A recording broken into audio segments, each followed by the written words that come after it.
Oke, selamat pagi anak-anak. Assalamualaikum warahmatullahi wabarakatuh. Bagaimana keadaannya? Sehat selalu? Alhamdulillah. Baik, sebelum Bapak masuk ke materi, mari kita berdoa sesuai kepercayaan masing-masing. Berdoa dimulai.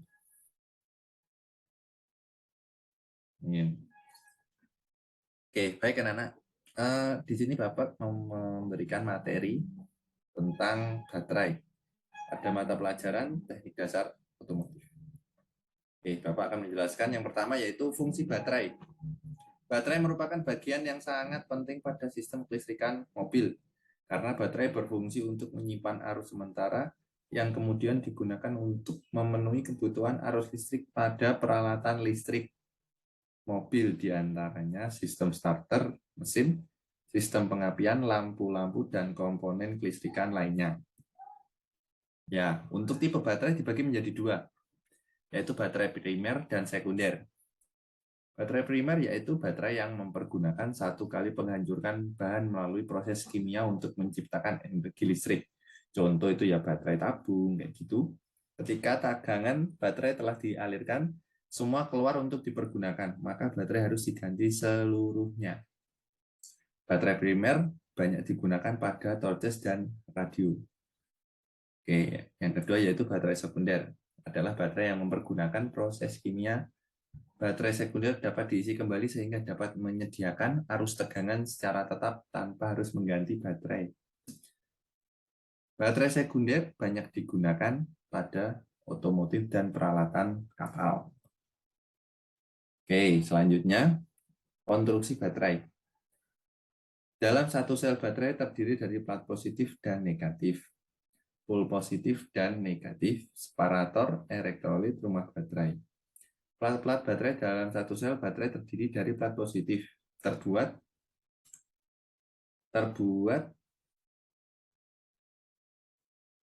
dari plat positif dari bahan dasar timah hitam. Elektrolit terdiri dari campuran asam sulfat dan air murni, sedangkan separator merupakan pembatas antara plat positif dan negatif supaya tidak terjadi hubungan langsung atau konsleting. Setiap baterai mempunyai beberapa sel. Untuk mobil dengan tegangan 12 volt mempunyai 6 sel baterai. Setiap sel baterai mempunyai tegangan antara 2,1 volt sampai 2,2 volt. Antara sel satu dengan sel lainnya dirangkai secara seri dari satu sel baterai terdiri dari beberapa plat positif dan negatif yang dirangkai secara paralel dengan tujuan supaya dapat menyimpan arus yang lebih besar. Oke, ini ada contoh gambar baterai beserta keterangannya. Nomor 1, ini terminal negatif baterai. Oke, yang kedua, tutup baterai dan sumbat ventilasi. Yang ketiga ini indikator. Tapi indikator tidak di semua baterai ada. Yang nomor 4 ya ini terminal positif. Yang kelima ini adalah elektrolit yang warnanya oranye. Yang keenam ini lapis-lapis ini adalah sel baterai. Yang ketujuh ini adalah plat kutubnya. Oke, selanjutnya plat positif dan negatif. Plat positif dan negatif terbuat dari paduan antara timbali dan antimon yang diisi dengan suatu bahan aktif. Bahan aktif pada plat positif adalah timbal paroksida yang berwarna coklat, sedang pada plat negatif adalah spons timbal yang berwarna abu-abu. Oke, selanjutnya untuk tutup sel dan sumbat ventilasi. Sumbat ventilasi ialah tutup untuk lubang pengisian elektrolit, biasanya terbuat dari plastik. Di samping itu, untuk memisahkan hidrogen atau yang berbentuk saat pengisian dan uap asam sulfat di dalam baterai dengan cara membiarkan gas hidrogennya keluar lewat lubang ventilasi, sedangkan uap asam sulfat mengembun pada tepian ventilasi dan menetes kembali ke bawah. Ya, untuk selanjutnya indikator. Ya ini, indikator tidak di semua baterai ada, cuma fungsinya indikator berfungsi untuk mengontrol kondisi isian baterai. Biasanya di setiap baterai ada beda-beda. ada warna-warna yang berbeda di penjelasannya setiap baterai. Mungkin ada yang kondisinya masih oke, masih bagus, udah waktunya ganti, atau masih bisa digunakan, itu ada. Oke, selanjutnya untuk elektrolit baterai. Elektrolit baterai terdiri dari larutan asam sulfat dengan air sulingan. Berat jenis elektrolit pada baterai saat ini dalam keadaan terisi penuh ialah 1,230 atau 1,285 dalam temperatur 20 derajat Celcius. Besar berat jenis baterai penggunaannya tergantung suhu udara di setiap daerah kan berbeda-beda. Untuk daerah panas menggunakan baterai yang berat jenisnya 1,23. Sedangkan untuk daerah dingin menggunakan berat jenis 1,285 atau maksimal. Oke. Untuk pembentukan BJ-nya sama dengan harga pembacaan plus 0,0007 kali dalam kurung temperatur elektrolit dikurangi 20 derajat Celcius. Oke. Separator dan lapisan serat gelas atau fiberglass. Separator terbuat dari serat selulosa yang diperkuat dengan resin. Lembaran lapisan serat gelas dipakai untuk melindungi bahan aktif dari plat positif. Karena timbal peroksida mempunyai daya kohesi yang lebih rendah dan mudah rontok jika dibandingkan dengan bahan aktif dari plat negatif. Antara plat positif dan plat negatif dibatasi dengan separator supaya tidak terjadi kontak langsung dapat menyebabkan konsleting atau hubungan singkat.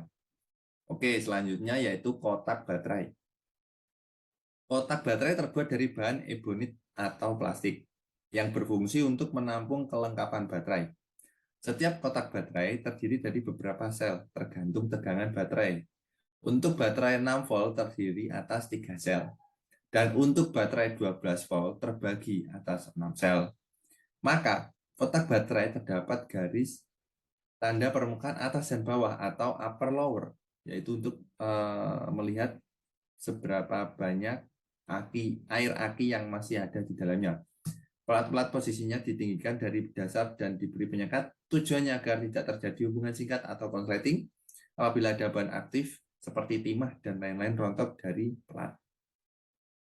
Oke, selanjutnya untuk penghubung plat sel dan penghubung antar sel, dalam satu sel baterai antara plat positif dan plat negatif dihubungkan oleh plat penghubung secara paralel untuk menghasilkan daya tampung arus yang besar. Sedangkan antara sel satu dan lainnya dihubungkan dengan plat penghubung antar sel secara seri untuk menghasilkan tegangan yang besar, sesuai banyaknya sel dalam suatu baterai. Setiap sel baterai mempunyai tegangan 2 volt. Untuk baterai 6 volt terdiri dari 3 sel, dan untuk baterai 12 volt terdiri dari 6 sel. Penghubung sel ini terbuat dari paduan timbal antimon. Ini untuk plat elektrodanya, terdiri dari plat anoda dan plat katode, yang terbuat dari lead parosid dan discharge lead pada plat anoda dan katode.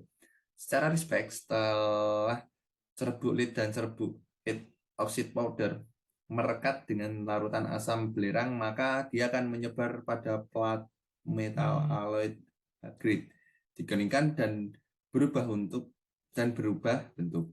Oke, selanjutnya di dalam baterai itu terdapat reaksi kimia. Apabila sistem kelistrikan pada mobil bekerja, baterai akan mengeluarkan arus listrik. Tetapi apabila tenaga listrik dimatikan, maka baterai dari sumber luar, reaksi kimia terjadi untuk pengisian kembali. Yang kedua, pengosongan atau discharge dan pengisian atau charge pada baterai merupakan satu siklus reaksi kimia. Oke, ini untuk reaksi kimia pada waktu baterai mengeluarkan arus.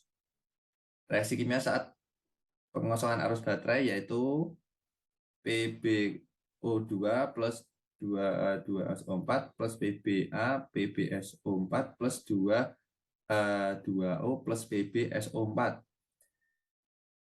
yaitu plat positif elektrolit, plat negatif, plat positif air, plat.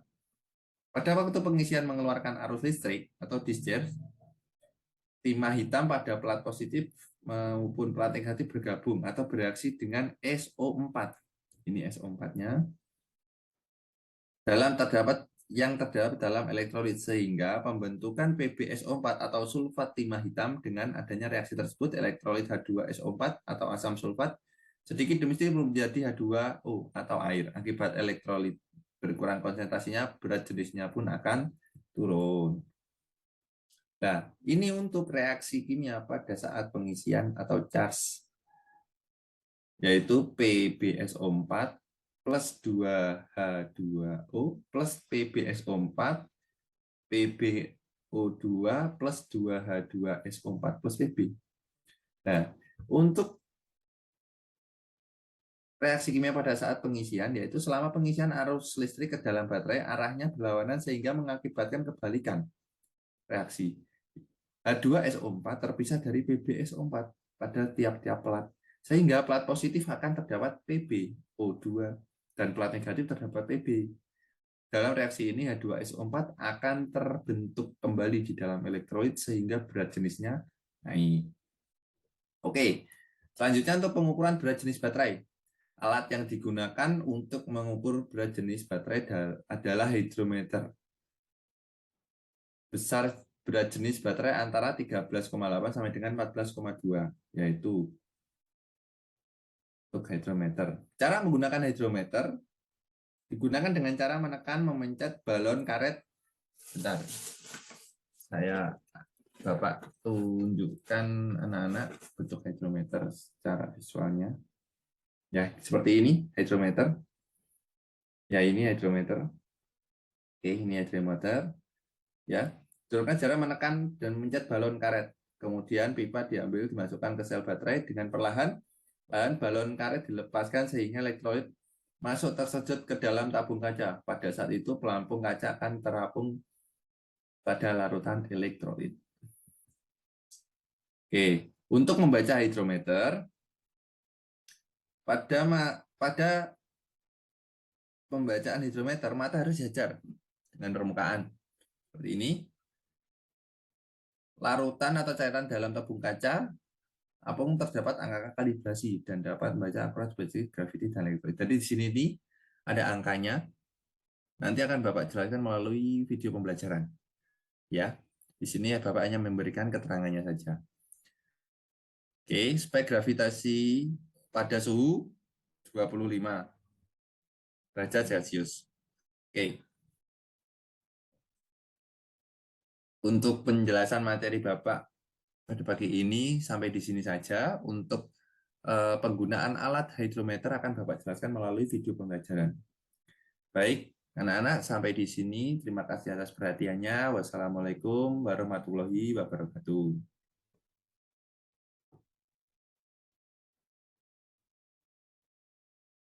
Oke, hydrometer adalah alat yang digunakan untuk mengukur berat jenis ataupun kepadatan relatif dari suatu cairan. Yang artinya jenis kepadatan air. Nah, hydrometer ini terbuat dari kaca yang berbentuk tabung dan terdiri dari baja batang seperti silinder dan bola pembobotan di dalamnya. Di dalamnya ini yang berwarna merah itu merupakan pelampung atau merkuri.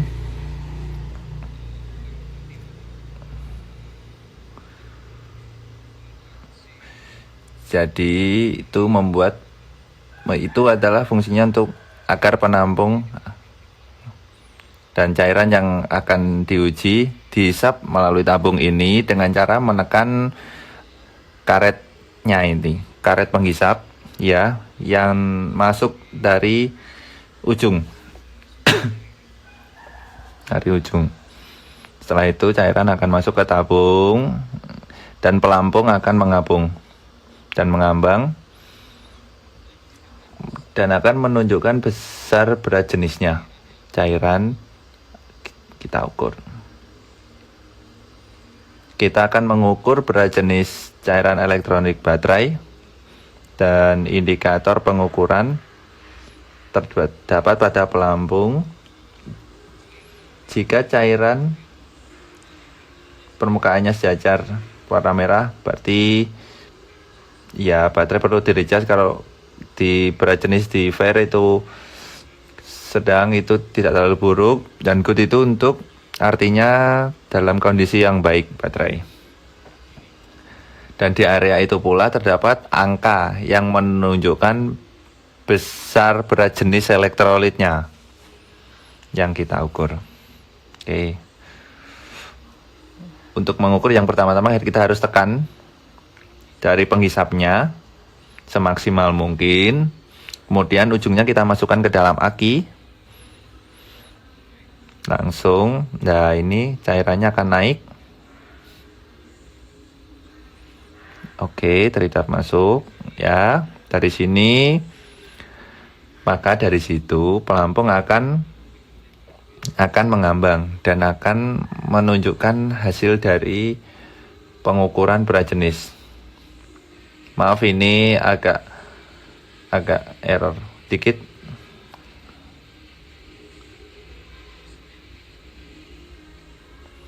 Dan ini adalah hasilnya pengukurannya. Contohnya berat jenis cairan di dalam baterai yang masih dalam keadaan bagus, good ya, di area